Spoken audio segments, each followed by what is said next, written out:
And we're back on the Sustainable Packaging Show. Thank you for listening. I'm here with the man, Luke. Luke, what do you got to say to our wonderful audience as we come back after a little hiatus?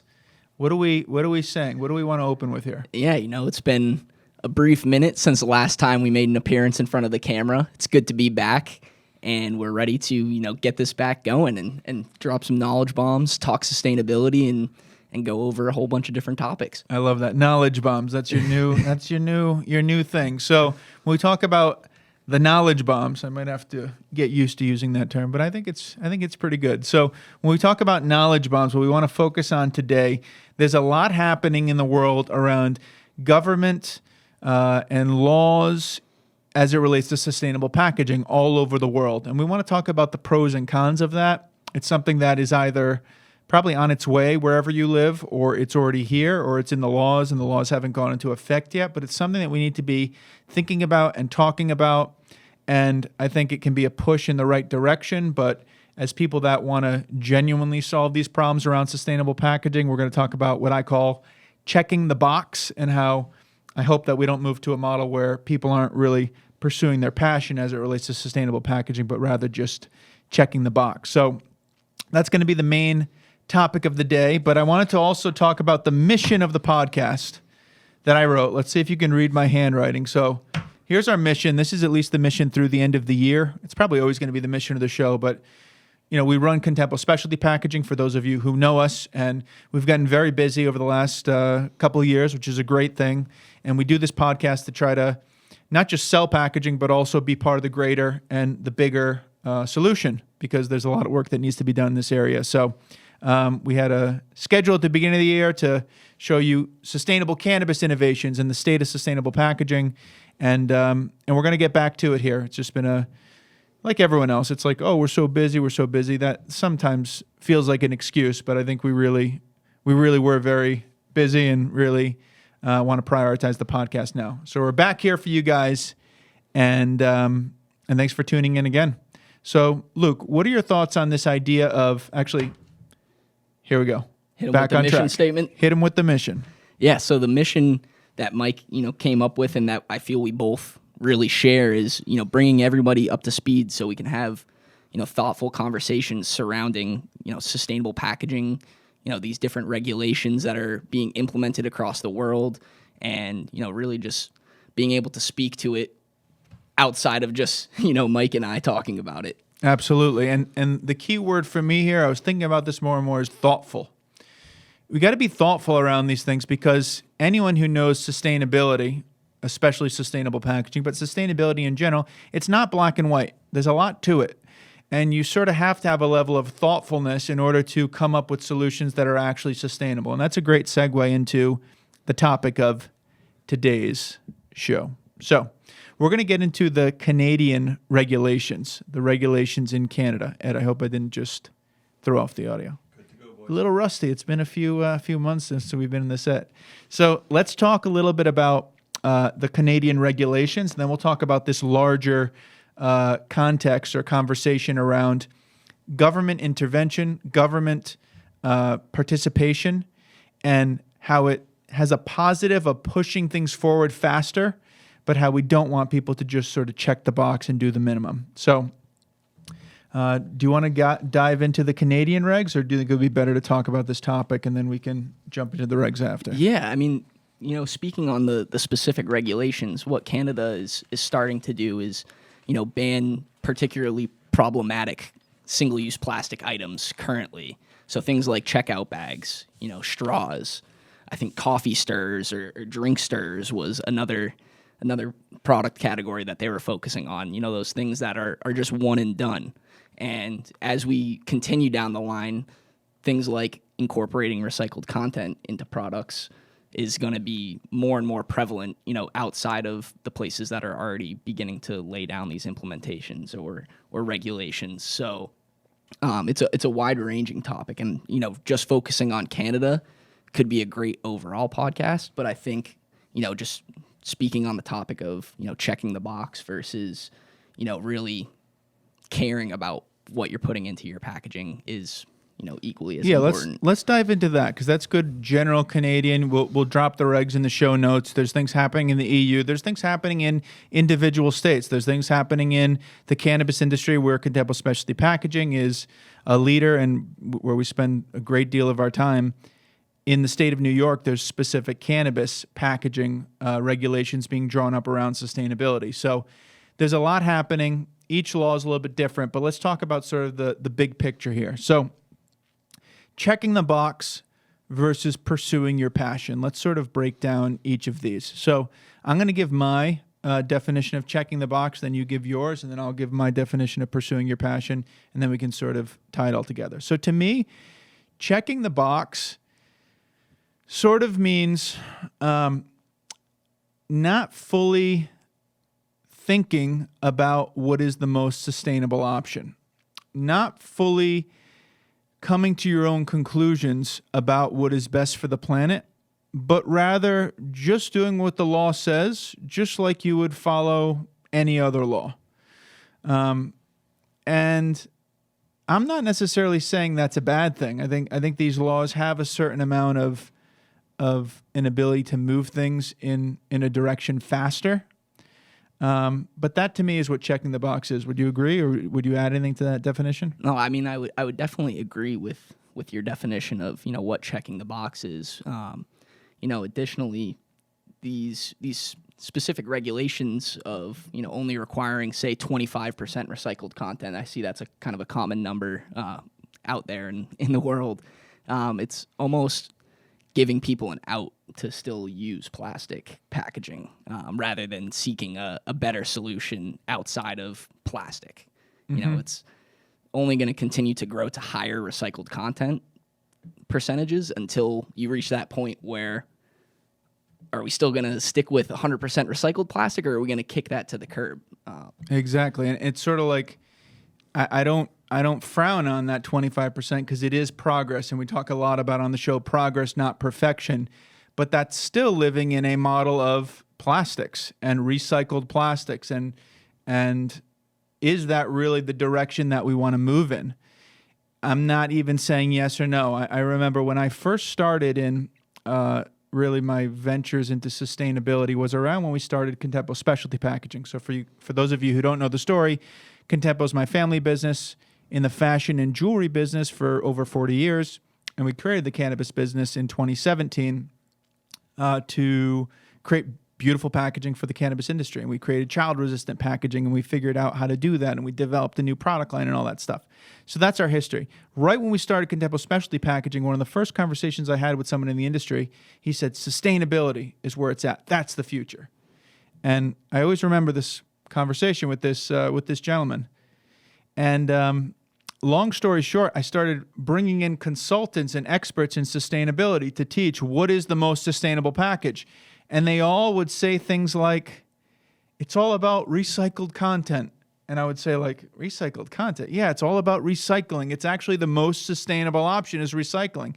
So I said, this doesn't sound right to me.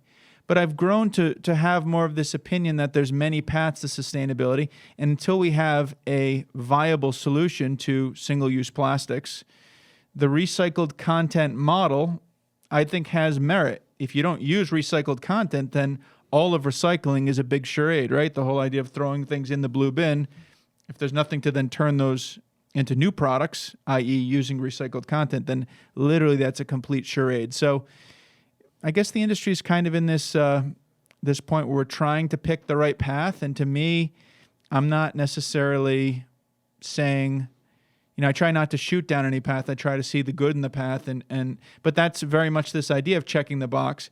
If some regulator, to the best of their ability, decides that is the path, you must do blank, then you're sort of taking the ability for each person to pursue their passion, which is the second part of it, and really think about what is sustainable. And they might sort of just shut their mind off and say, you know what, I have to do this because I have to do this, and here we go, I've checked the box, as opposed to really thinking about these problems and challenges around climate and environment and potentially turning that into a business opportunity, which is something we talk about. If you really do a great job of this, then it can actually grow your business. So thoughts on that, or do you want to elaborate on that? I just gave a little monologue, but I think that was pretty well said to what I believe. Yeah, and I mean, my comments previous weren't attacking plastic by any means. I think it's You hate plastic. We all know it. yeah. I mean, it's Nothing wrong with that. I mean, no. I mean, in plastic, it's kind of you have to use it right now. A lot of the child resistant closures in the cannabis industry,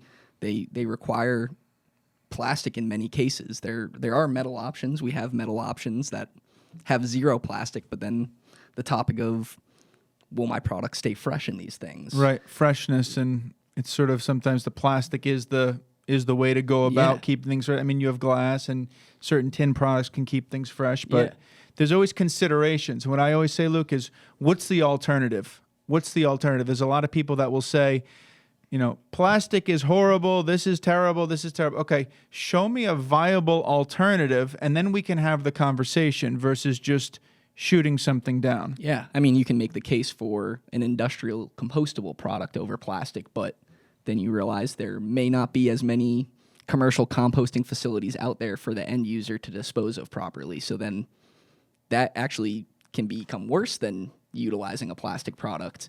And a home compostable plastic, does everybody practice backyard composting? Probably not. Definitely not. Yeah, so you got to weigh out the different options that are out there, and I think that is where the pursuing your passion comes in, because you're really actively thinking about, is this package truly, you know, sustainable, and what does sustainable mean to you? Right. At least if it's a plastic product, you could then recycle it in the magic blue bin, as I say, but it's not a magic blue bin. You put it in the blue bin, and then it can live another life. So there is a path for that, versus if you go with some of the compostable plastics, then, or bioresins, as some people call them, then if the consumer's not equipped to handle it, you literally don't really have an end of life. I mean, you could say there's less in the beginning of life. There's not petroleum plastics or less petroleum plastics. We've talked about a lot of these bioresins have some petroleum in them, believe it or not. So that's checking the box.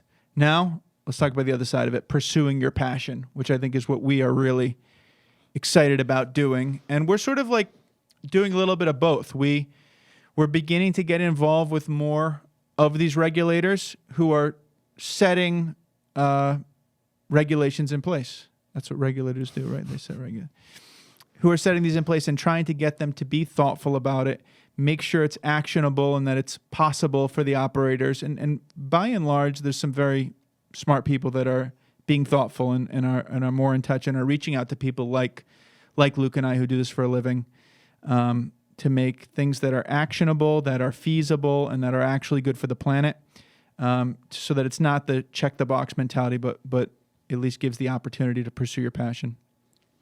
So speaking of pursuing your passion, let's take a quick commercial break. And but it's not a real commercial break. We're going to talk about our ocean-bound plastic concentrate jars. So here's an example of a product by Contempo Specialty Packaging. We set out to make the most sustainable concentrate jar in the market. Concentrate's growing based on the state, but growing largely in this industry behind a number of categories, but definitely sizable and growing. So we have our glass concentrate jar. Can be opaque or can be clear, can be any color. And then the caps are made with 55% ocean-bound plastic, which is, I think, the highest rate of any cannabis packaging company. And Luke, this was sort of your brainchild, or you were at least the PM that brought it to life from an idea to reality. So talk to me about, why is this not 100% ocean? Because some of Contempo's other products are 100% ocean-bound plastic. Why is this guy at 55%? Yeah, so this guy's at 55% just to... This guy, we've given him a gender and a personality. So this cap, with the concentrate, and in order to stay child resistant, the cap has to, have that push and turn functionality. By using fully 100% recycled plastic, we noticed that, it had the capabilities, or I guess the characteristics, to start to chip off, because, as you gain recycled content, or as you recycle plastics more, they do lose the original quality characteristics that they had.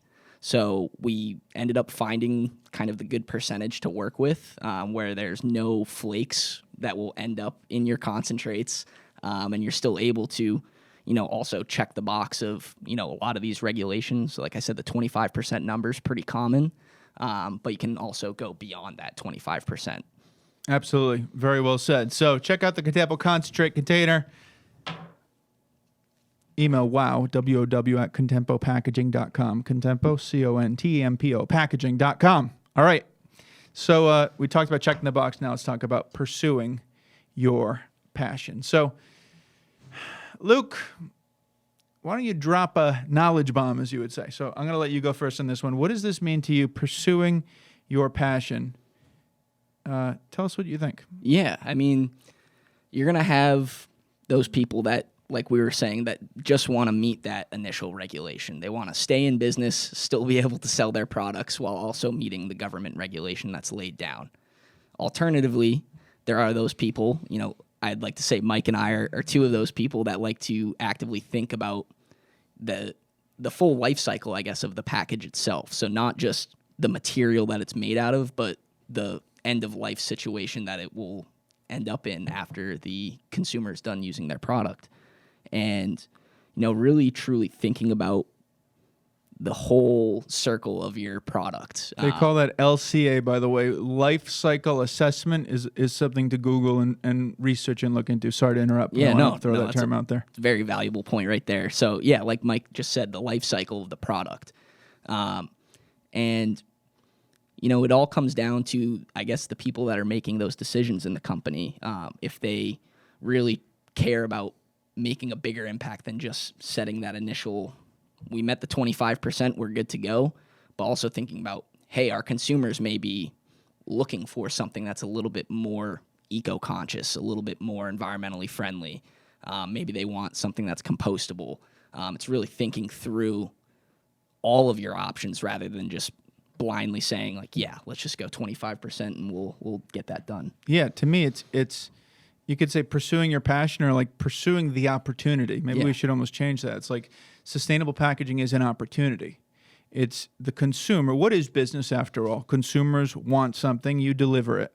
That will never change. Certain things will never change in this world, I promise you. Consumers want something, you deliver it, you have a business. If you fail to do that, you don't have a business. So consumers want sustainable packaging. There's immense amounts of data talking about that, number one. And number two, you know it personally. I know it. Like, Ed knows it. You don't want to buy products that are packaged in excessive plastic. Sometimes you do today because those are the only products that are available for sale, right? If you want, organic sweet potatoes and the only organic sweet potatoes are in plastic, you might be like, oh, I'll buy squash, but most likely you're still going to buy it. And I think that might be why the brands that are going sustainable haven't seen a measurable increase, because we're still in this sort of transitionary period. But I do believe that the brands that go sustainable, there's a business opportunity to be won, and it's not going to be by checking the box. So I always sort of, as I thought about this, because I've been thinking about this for a while, I was sort of against checking the box. I was saying this should be about pursuing your passion. This should be about the brands that get it and that choose sustainable packaging options, that are thoughtful, that keyword in our mission, thoughtful about it. Consumers will appreciate it, and they will choose those brands, and over time, those brands will win. They'll rise to the top because consumers really care about this. There's no debating it, and that was like my thought. But as things have gone slower than I think everyone expected or wanted, I do see value in some of these regulations accelerating the rate at which we do this stuff. But I do talk about regularly the risk that we just get in the check the box mentality. So to me, pursuing your passion is thinking through what is the most sustainable, doing the research, understanding the beginning of life, understanding the manufacturing, understanding the end of life, coming to a conclusion yourself over what's the most sustainable, sharing that message with the consumer about what you've done, the effort. It goes into the ethos of your brand. Hey, these are people who care enough about the planet that they've gone to this degree to think this through. They're not taking the easy way out because they care. I believe that is almost a sure thing that will have positive ramifications on brands as environmental concerns continue to grow. One more point. The urgency of this stuff, there's people losing sleep. There's people that are in depressions, especially some people in younger generations, over their fears about the climate. It's not a joke. There's so as a business, even just from a business, by choosing the sustainable option, you're going to be connecting with a larger and larger segment of the population as time progresses. So that's the idea of pursuing the passion. I think a lot of that comes into the business case, that it's like not only by doing the right thing by the planet and by doing what you believe to be the right thing, I think there's a great gains to be made financially, not just environmentally. Yeah, and I can speak to that a little bit. I think with my generation, and I think I've spoke on this in a past podcast before, my generation has been seeing these environmental issues since we were born. On the news pretty much every day there's a new terrible like a new terrible event that's happening. We're becoming more educated on it. A lot of colleges and high schools even are now educating students just in the basic requirements of education, learning about environmental issues, becoming more aware of it. And today I know that my generation is definitely more apt to purchase a product if it's packaged sustainably, if it's made sustainably, if the company has good, environmental values behind them. Just an example from this past weekend, I bought a T-shirt from Patagonia that was made out of 4.8 recycled bottles, plastic bottles, which was a very good case for me to purchase it over another T-shirt that I saw at a random store down the street. Right. And I did purchase that shirt. Not the bad one, the one made out of the recycled bottles. I would judge you seriously if you bought the normal one. How many bottles was that? No, I'm just messing with you. So, it's frankly, it's the truth, and that's where this generation is going. And to me, our impact, and I'm writing more and more about this. I'm going to start to release some different written content as well. But I think this is really important, that the impact we can make, Luke, and to our audience, people who care about sustainable packaging, is not only on the environment, but we can show some positive progress and almost have like, I don't want to overstate the term, but like peace emotionally for people to see that something's happening. One of my issues with a lot of people in sustainability circles, I hope I don't lose part of my audience here, but I think everyone will understand what I'm saying by this, is there's a lot talked about the problem, and sometimes the solutions are lackluster, or the solutions don't really get to the heart of the problem. And I think that's when you start to panic, and that's when you start to get stressed. It's, I have a problem, and the solution really is not getting me where I need to be, so that problem is going to grow bigger and bigger. And I think that by really being thoughtful about this stuff, maybe checking the box, it sounds good, it's a step in the right direction, but is it enough? And maybe it's not gonna, maybe by doing that, we're gonna have people still panicking, as opposed to if we let the market sort of play out itself, and that consumers start to choose brands that are using sustainable packaging, and those brands grow, and those brands are naturally going to be more apt to choose sustainable packaging and be thoughtful about it and spend time and money and energy. The truth is, brands just say it's not worth it. It's not worth my money, and it's not worth my time to figure it out. I have bigger fish to fry. That is the reality, whether you guys want to, notice it or not. So those are sort of my points. Checking the box versus pursuing your passion. We're not for or against either of them. Again, this is a thoughtful conversation. I want you to think about this. Perhaps if you're a regulator, think about this. How do you put laws into place that also leave room for people to pursue their passions? How do you take where your heart's at, which is I want to accelerate this change, but understand this other side of it too, that we don't want to turn people into robots. We want to unleash people's brains. What I believe in is we're smart enough to figure out these problems, period, all of them. We can figure it out collectively, but we got to use our brains and use our talents and use our abilities. And if we get in this check the box mentality, then who knows what's going to happen, because we might not be solving the problems at their core. Luke, any closing thoughts here? No, I mean, I think we've covered a ton of stuff in this episode right now, but I would encourage anybody watching this video right now to comment below and really give us your thoughts on checking the box versus pursuing your passion. Would you just initially shoot for that 25% just to meet those regulations? And if you would, why? But if you wanted to pursue your passion, what would be your first step in achieving that? or maybe what's holding you back Yeah. as well. I love the call to action to make it actionable. We want to interact with you guys. What's maybe holding you back from pursuing your passion? Is it lack of knowledge, lack of time, lack of capital? And that could be a great source of future topics. Well, it's great to be back on the set. It's a little toasty in here. The AC goes off when the cameras go on. So I think it's time to call this one a wrap. Thank you very much for watching the Sustainable Packaging Show. We'll see you again soon. That's right. We are back. We're back.